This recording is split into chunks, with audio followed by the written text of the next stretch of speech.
we're searching for like-minded people and trying to find folks that we can do life with. That is the crux of community, is whether it be a physical place, is where can you go where you can be all facets of yourself. Before you can be a leader, you have to be able to do the inner work and the healing within yourself. Sound healing is the ultimate surrender. It will give you the capacity to receive in a way no other modality does. Sam Harper, my dear friend, welcome to the Live Your Truth Now podcast. How are you? I'm so good. Thank you for having me. We've been hanging out the last 4 days. We've been at the same events and getting to connect and hang out. And you and Emily have been bonding too, which is, it's been amazing. It's so It's glad been we so got to much do that. fun. It's been so much fun. I don't get to see even some of my closest friends this frequently. So what a treat. Yeah, I know. It's been so great, especially for me, within the last year, community has been a really big emphasis and focus Mhm. on all of this. And so, to be able to cultivate these deep relationships and to be able to have these relationships pop up in my, kind of in my realm, right? In my physical sphere, and to be able to have amazing people like yourself and part of the dinner series that we're also in for the next year. And it's been really great. And so I'm so glad we get to have these moments with each other too. It's Me been really too. great. Me too. Yeah. They're deeply intentional too. I don't feel like it's surface level. We get to go deep each time, which Yeah. is part of what I'm doing with community too, is just going deeper, not just staying on the surface. So that's been really lovely. Yeah, and speaking of community, I think this is just a great entry point to dive right into just our conversation today around, community and energy. And Mm, you're a incredibly well-renowned sound healer. You have an amazing talent with thank sound and frequency. And I know you just recently gave a talk on the science of sound and frequency. And so one of the things that I would love to really dive in before kind of that science and sound aspect Yeah. is community. I think, and I was mentioning this to you last night at our friend's wedding, where I was starting to see that I think where a lot of us are going is finding community and tribe. It's no longer that macro level anymore. I think for a lot of us, it's we're searching for groups, we're searching for people, we're searching for like minded people Mhm. and trying to find folks that we can do life with and we can do um, all the things that we've ever wanted in a very closely tight knit Mhm. circle. In terms of your aspect of community building, what's the main focus or focal point for you Mhm. when it comes to building your community? And why do you think people, in your opinion, are looking for community so much today? Well, for me, community building started probably 6 years ago on a very intentional level when I started doing community events for sound healing, pop ups kind of all around the city. And it was really interesting how that started. I was doing a pop up downtown and then another one in Scottsdale and then somewhere in between and at some really cool venues. And I would find that people were just following me anywhere. And I was like, oh, this is great. I have a community that's not in just one location. It just kind of forms around me, which is really cool. And that really fostered building into the community that I have now at the Portal, which is my wellness studio in Scottsdale. And now it's from taking this community that was kind of dispersed across the valley now into one local central point for people to meet up at. And what's been really beautiful about the Portal in particular is that the common thread, what people are saying the most, is that it feels like home. And so it's a place for them to come, to heal, to connect, to laugh, to play, to surrender, to cry, whatever it looks like. And I really think that that is the crux of community, is whether it be a physical place or if it's kind of moving about, is where can you go where you can be all facets of yourself, because that's what we want. That as Yeah. humans, that's what we want to be seen and understood for all of the parts of who we are. And so I think really that's the most important part of community, is, can I show up and feel safe to be my full self? And that authenticity is so beautiful too, because I think it is the safety that we are all craving, right? I think more now, people are so afraid of being judged or ridiculed, especially on the internet where everybody has a megaphone and everybody has an opinion, and people can just pop in and out of your channel, Yeah. not have any context to what you're saying, and Right. still have this like criticism of you or this judgment of you. And it's almost kind of like a hit and run, right? I can drive by, say something super nasty to you, and then just walk away, and you would never know who I am.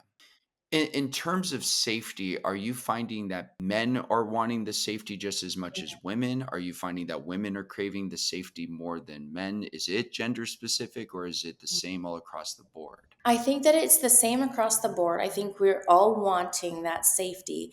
I think that the pace in which the masculines and the feminines are finding our way into it are evolving differently.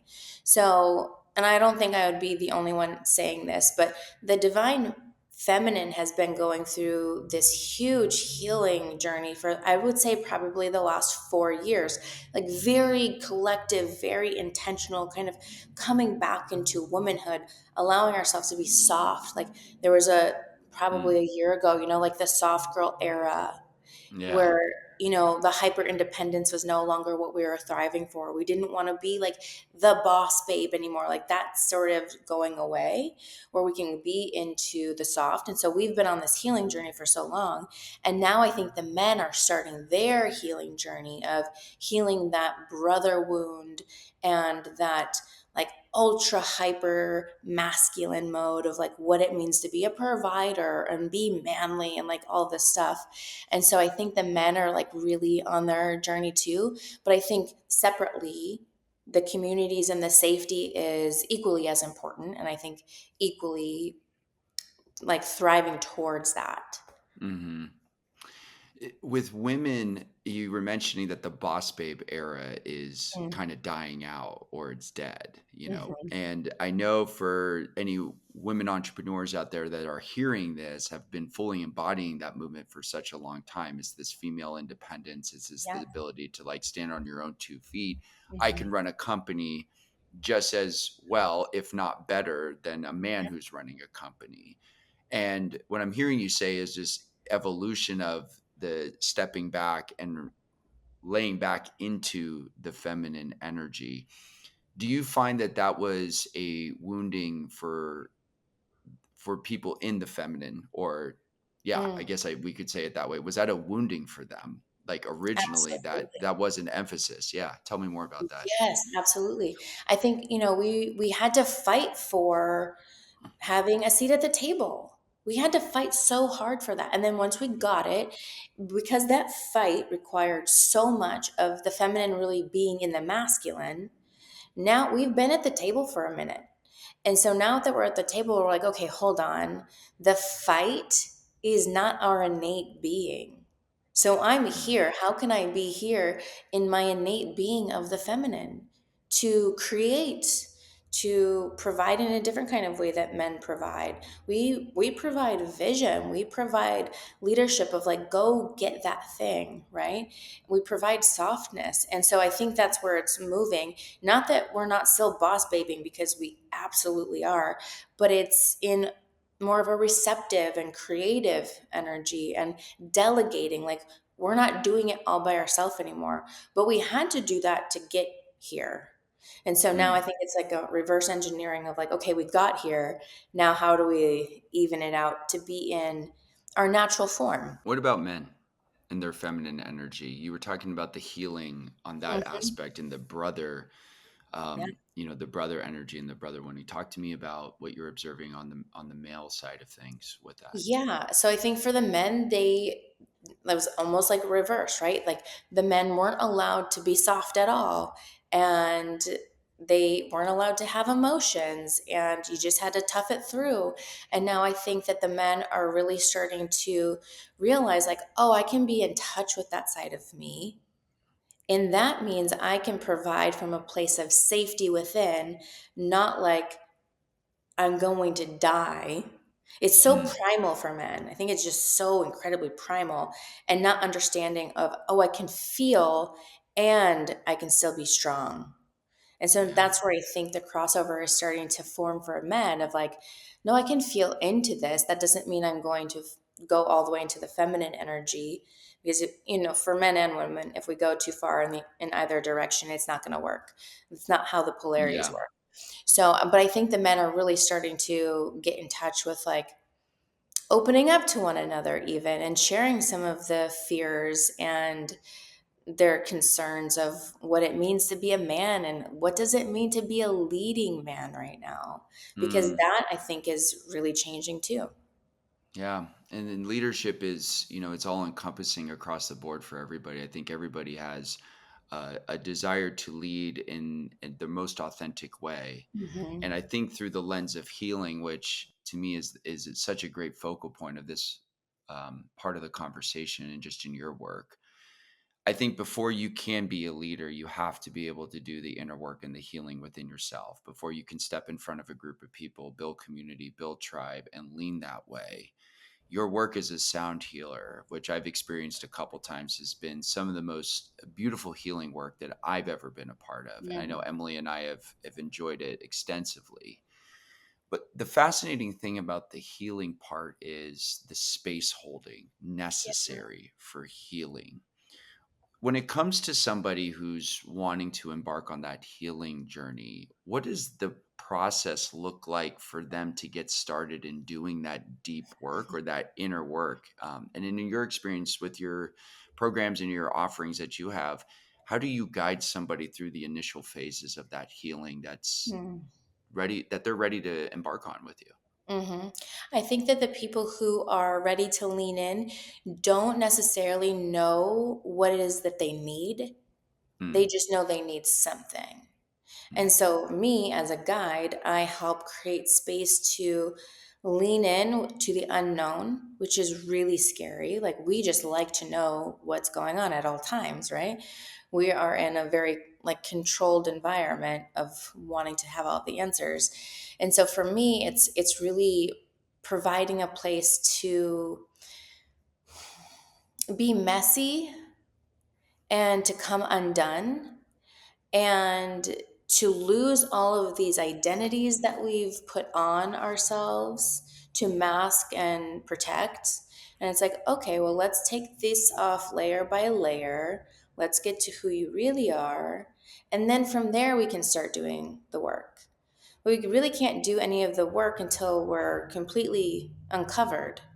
And so there's like some prep work before the actual journey, in the same way like you would go on a camping trip, right? Like, you're not just going to go out there with nothing. Like, you set up all of the things ahead of time. You make sure that you have your basic needs, and so that when you get out on the trail, you're pretty much provided for. You have all of the safety measures, and the bear spray and all that stuff.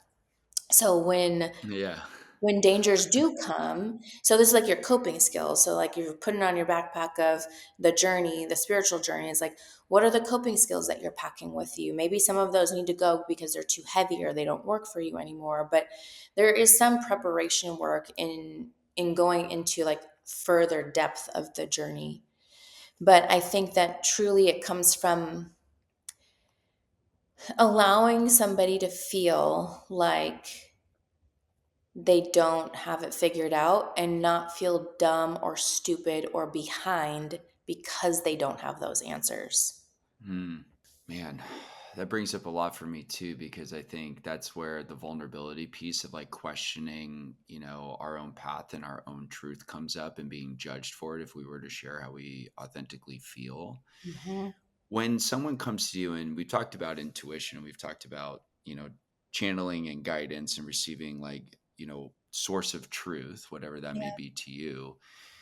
You had mentioned to me that you help people really identify and tap in what that inner voice is saying to them. What is it that is speaking to them? What is their source of truth? some people might hear this and go, "Well, wait a minute. How do I have multiple voices I go off in my head. One voice might be this voice of God, and then the other voice might be the voice of fear." If you've ever seen that movie Inside Out, it's a great movie. Yeah, it's the same thing, right? Like, so how do you how does somebody identify the difference between intuition or source or universe speaking to them and fear, greed, Mhm, sorrow, sadness, and joy? mhm. This is such a great question, and I actually teach this method in my Rise Spiritual Mentorship program, and it's simple, but it takes a lot of practice. So to discern and decipher what you're hearing, what you're listening to. So there's layers to the voices, layers to the messages, layers to the inner working of our mind.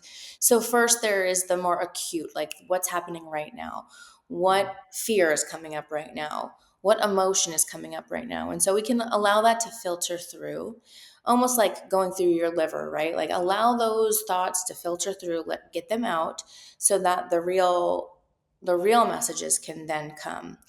And the difference between intuition versus the self is typically the self is going to be very emotionally activated. And that doesn't have to be like negative emotions or negative feelings. It can be really exciting too. So you're going to be activated in either direction, either really, really high and elated and joy, or you're going to feel pretty low and dark and maybe depressed or anxious or all of the shame, right? So we're getting emotions in both directions. That's the self, that's the internal self. Intuition and source truth is neutral. It's Mm, completely neutral. There, you're not going to be emotionally activated at all. It's going to feel flatline in a good way. And even I'll give you an example. Like I knew I got some information come in from source, and I was like, huh, I wouldn't want that outcome. But I guess if that's what we're doing, that's what we're doing. But I wasn't like, oh my God, I don't want that thing to happen to me. I wasn't activated. I was just like, okay. It was neutral, even if it wasn't the outcome I wanted. And sometimes I'll get information come in and it's very positive of like, I'm going to meet a particular person or an opportunity is coming or a monetary thing is coming in. And even when I get that from source, it's neutral. Like, oh, wow, that's nice that that's coming. yeah, But I'm not right. like, oh, holding my breath for whenever it's coming in. Like it's just neutral. And so that's the big difference between the self talking and source guidance. With intuition, what does it sound like? It's different for everybody. So I often tell people to ask these 4 questions when you're really trying to get information from source. I always ask whenever I go into meditation, source, God, my guides, my angels, what do you want me to know? What do you want me to see? What do you want me to hear? What do you want me to feel? And in these 4 questions, it really opens up various different ways for guidance to come in. So Mm, sometimes it's not, you're not going to hear it, or it will be so quiet that you can't hear the whisper. But maybe you'll feel it first, or maybe you'll see something, or maybe you'll just know. And so I like to offer up asking of like, speak to me in a lot of ways so that I don't miss what you're trying to tell me. right. Yeah. Mhm. Hmm. The seeing and the hearing is so good, um, when it comes to just finding clarity of what that voice and like what that truth is for us, because I think it puts a physical sensation Mhm. to it, like looking for signs. It puts like that physical sensation. I could see it in my external. On the Right. healing journey, though, it could really be difficult for a lot of us on the healing path to ask for signs because, in when you're in the healing phase, Mhm. you are in a state of vulnerability, Mhm. you're in a state of fragility, and almost every single sign that you hope comes to you could be a sign, and so you try to like force it to potentially have that be the answer. Oh, that's the answer. Yeah. Oh, that looks like the answer that I was asking for. That's it. Mhm. Now, how does one find the stability to trust the process that the healing journey is happening for them, not to them? Gosh, that's a whole mind rewiring altogether. That's some Mm. of the pre work. That's some Yeah. of the stuff you put in your backpack before you go on the journey, right? Yeah, right. Yeah. Of like, okay, how can I start to surrender to this process, even though I don't know exactly where the path is taking me? Mm. And so sometimes you have to just look at evidence of how it's unfolded for you in a positive way in the past. I'm fairly certain that you and I could both look back at some pretty awful times in life and then see now, oh gosh, that had to happen. That thing had to happen for me to get here now. I had to go through that difficult trial for me to have the resilience to be able to do what I'm doing now. And so sometimes it is all evidence based from your historic experiences to then instill that trust that, okay, it's going to work for me. In the moment, it might not feel that way, but it's never failed me before. Hmm. Speaking of healing, sound is your expertise. It's your It love. is. It's a passion for Yeah. you. Um, I remember some of the conversations early on when we were starting our friendship. You had told me that there was something about sound that just pulled you in. You immediately gravitated towards this. And all the work that you've done with people on their healing journey around sound has been captivating, as I mentioned before. Like, I have felt moments of emotional vulnerability for no reason. Even on Friday when you did it for our friend Nico's podcast, I Mhm. watched you execute this amazing facilitation of sound, and I started crying in it. Like, I couldn't figure out why. I was like, why am I wasn't sad. I just felt tears come out. Mhm. And maybe that was a part of me experiencing healing at Mm, this in this aspect. For people who are seeking some sort of modality to increase their healing or to mm, expedite their healing. And we could go into modalities such as psychedelic journeys, we can mm. go into combo, we can go into talk therapy or psychotherapy. Yeah. Why does someone, or why should someone, see sound as a modality to expedite and facilitate the healing that they very much need? Mm. So beautiful. Sound healing is the ultimate surrender, and y- it will give you the capacity to receive in a way no other modality does. Hmm. You have to be open to be able to receive the sound, right? And if you're not open, the sound is going to literally penetrate through you to open you up no matter what. And so, sound is going to give you exactly what you need, whether you want it or not. I always say you can't bullshit the bowls. You Hmm. can't lie to frequency because what you hear is what you are. And so, if you are hearing something that's agitating and disruptive, guess what? You're agitated and you're disrupted. In the next moment, you might feel like you hear angels. Well, there's a part of you that is angelic. And so, sound healing, it literally vibrates into every single cell and starts to break up some of this stored trauma and endorphins that we didn't process through a trauma or a negative experience. And so when that flow of energy comes in, it will help open and release, which is why perhaps sometimes you end up, I say, leaking from your face, like Hmm. for no reason. The tears will just come. And that's the other beautiful part about sound healing is that you don't need to know exactly what you're healing. You just need to trust that something is healing within you. And it's pure frequency. It's pure frequency. And so there's no additives to it. Hmm. And when you're consuming something pure, that's going to heal you. I'm trying to digest all of that right now because it was like so well said. Thank you. The purity of that. It meets you where you're Mm, at. Hmm. You talked about Always. the science. You did a talk. Yeah, I'm trying to piece my words together because like that kind of hit me really hard on that. Mhm. I'm That's like good. just yeah, yeah. It is. It's like usually I have a question to follow up with, and I'm like, shit, I don't know if I have a question to follow up with. Hmm. The science of sound. You Hmm. recently did a talk about it. Without getting too much into the research of it, can you just give myself and the audience a little bit of a brief overview on what the science has been saying about the power Hmm. of sound and frequency? Yeah, I would love to. This is where my nerd geek self Yeah. gets to come out.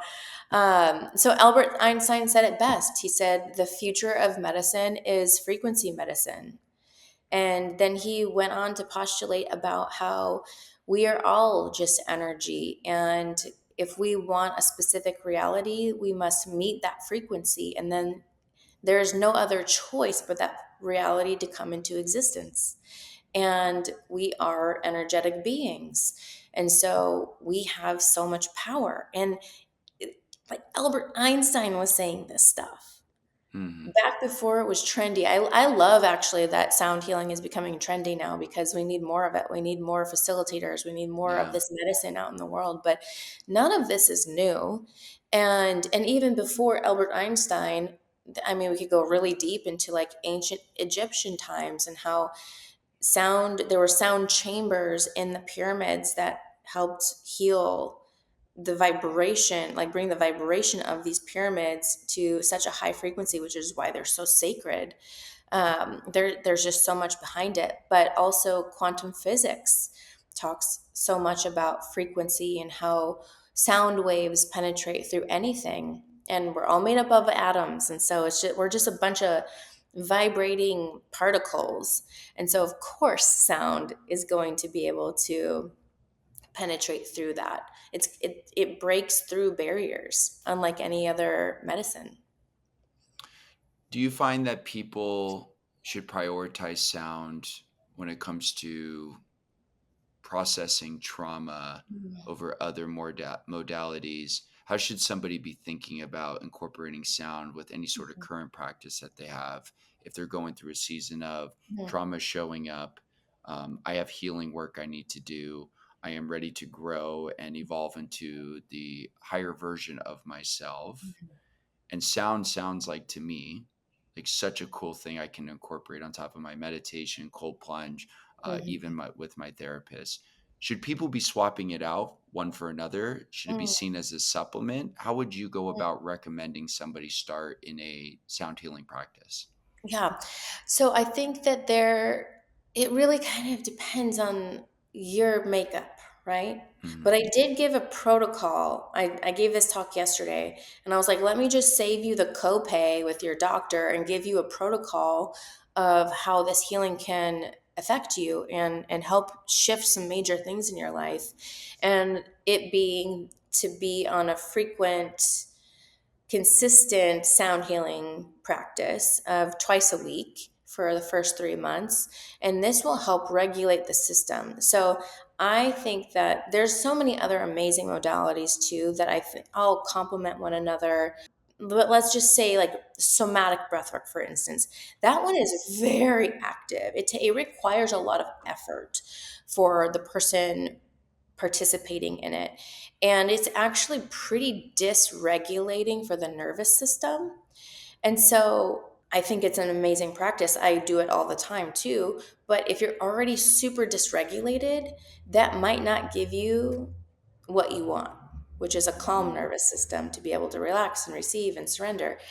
There's amazing things that come from that. But with breath work, then coming into sound healing, you get activated and then you can calm down and neutralize. So I think that's really beautiful. Psychedelics, amazing. But again, like not everybody's prepared for a psychedelic journey, or it's not safe for everybody to get into a psychedelic journey right away. As sound healing, like I mentioned earlier, your only job is to lay and receive. And that is our greatest work as a human. How much can we receive? How much love can you receive? Like, that's a great question to just ask yourself every day. How much love am I I love that capable of question. receiving today? And so when you're receiving pure frequency, is how much can I allow myself to just lay here and know that I'm getting what I need? I don't need to be active in it.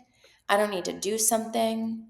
I don't need to earn this. I just get to be, and it comes to me.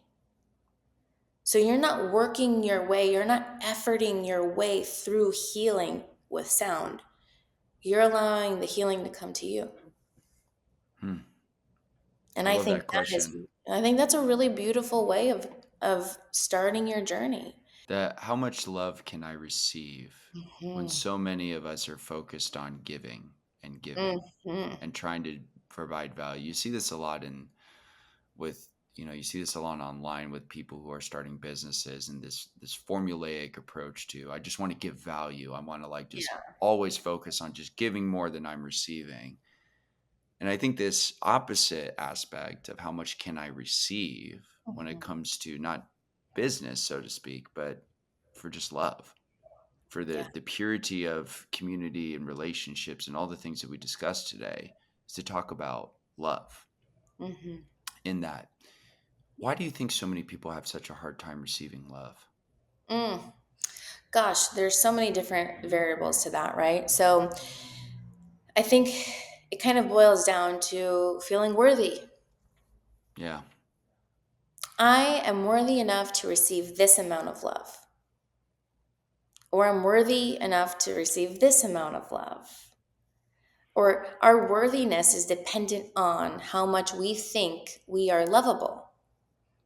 But if you know, without a shadow of a doubt, that you are worthy and that you are a sovereign being, and that by just you existing is enough, then there's no limitation on the amount that you are capable of receiving. That love is abundant. That if I get this amount of love from somebody, that doesn't mean somebody else gets to miss out. That there is more than enough for all of us. So many of us make love conditional. Like Oh, we yeah. have to earn it and we have to get something in order to get it back Mm-hmm. in return. And you had mentioned that I'm not worthy of receiving love is one of maybe the core wounding, right? That I don't deserve this Yeah. or to have this. If there's anybody out there right now listening to this and it resonates with what Sam is saying in regards to not feeling worthy of receiving Mm-hmm. love, and you have been looking at love being conditional, Sam, I want to ask you, how does somebody reverse that? Hmm. How do they reverse going from contracts and stipulations and conditions in order for them to feel worthy and loved and go Hmm. to just recognizing that they're okay just the way that they are, and love is everlasting, it's ever flowing, and it's more expansive than we can possibly know? Hmm. I think that first starts with how much you love yourself. Do you hold conditions on how much you love yourself? And if you're conditional with yourself, you're absolutely going to be conditional with others. And so it starts inside us as individuals, and that for me, I'm still practicing this, right? Like I think this will Yeah. be a lifetime practice, because there's moments that I like really crush it, and then moments that I'm not so much. But if I love myself so much. I really love myself so much, and it took me a long time to get to a place of being able to even say that out loud and confidently and undeniably. And from there, any other love is extra. And so then it's not as conditional. Like if somebody doesn't like me, I'm okay with that. I love me. That doesn't mean I'm less lovable or I deserve less. Like I still love me all the way. And so it doesn't matter if somebody else loves me or not. Yes, we want that because it feels good. That comes the ego. The ego gets in the way. The ego loves to be loved. Yeah. But when the ego can be set aside and say like my love for me is enough, then it doesn't matter. if somebody else loves you or not. I think one of the biggest struggles as you were talking, I, I started thinking one of the biggest struggles for me in my lifetime was to allow myself to be worthy of love and to also allow myself to recognize that I don't need to earn it, Mm-hmm. but I always thought I had to earn it for myself. Mm-hmm. And I think hearing you say it's a lifelong practice, even when I've thought about how much work that I have had to do just to even get to this spot, and saying it's a lifelong practice for us to really ever truly love ourselves wholeheartedly and deeply. I'm like, well, I've done so much healing work, like, nothing really sets me off in that. And then, somebody makes a comment and immediately I take it personally, right? It's just like Right. a default programming. And I remember, and I still have not even remember, I still have to remind myself to like work through that Yeah. and like pause, like Mm-hmm. remove myself of impulsivity Mm-hmm. to do that. How do you suggest that people prevent themselves from going down the pit of despair, I like to call it, when it Mm-hmm. comes to beating themselves up? When somebody may say something to them that could be taken as personal, or Mm-hmm. that could make the individual judge themselves as unworthy of receiving love. Mm-hmm. Well, you have to remember that everything is a projection. Mm, Every single thing is a projection. What I'm experiencing from you right now is a projection of what I'm putting out here. mm, What I'm getting is a projection. It's really interesting. There's this book. It's called "The World Is a Mirror." I cannot remember the author's name. It starts with an N. I think it's Nada.